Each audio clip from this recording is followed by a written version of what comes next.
finishes off in style. A magnificence to the crowd.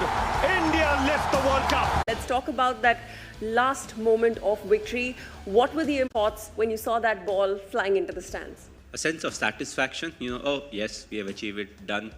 That monkey is off the back. The best feeling was actually 15-20 minutes before. We didn't need a lot of runs. The partnership was well placed, there was a lot of dew, and the stadium started singing Vande Mataram. That atmosphere, I feel, is very difficult to recreate. Maybe in this World Cup, there's a similar scenario, and once the stadium, the fans start contributing like that, it's a very difficult one to replicate. But it can only be replicated if the occasion is similar to that, and there are like 40, 50 or 60,000 people, who are singing it. So to me, it was not the winning moment. It was actually 15-20 minutes before that, when emotionally I was very high, and at the same time I wanted to get done with it, because we knew that we will win this from here on. It was very difficult for us to lose. So yes, it was more of a sense of satisfaction. Yes, job done. Let's move on from it. What inspired that iconic bat twirl? Just happened on its own.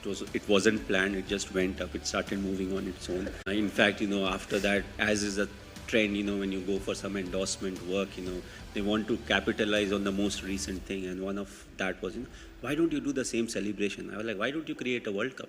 There's some things that are left at the ground, and it's actually very funny when you do a lot of endorsement work. They want you to have that thing, in your eye when you're playing a shot, and then it starts getting diluted. They're like, we want that focus. I'm like, fair enough, but where's the ball? You have to focus on something. Then the second question will be, you play your shot, you try to fake it, and you play your shot. Then be like, the bat actually moved too fast, so it's a bit blurred, so can you slow it down? I'm like, you are taking everything away from me, but you want the same situation. I'm like, why don't you just use it from the game? That's the best expression you will get, because we are not expressing ourselves there. It just comes naturally. And it's an Indian captain who's been absolutely magnificent in the night of the final. MS Dhoni, 8 fours, 2 sixes. Look at the scenes here. Great joy at the Wankhede. Great joy, you would say, all over India. They've been magnificent. This has been a super game of cricket.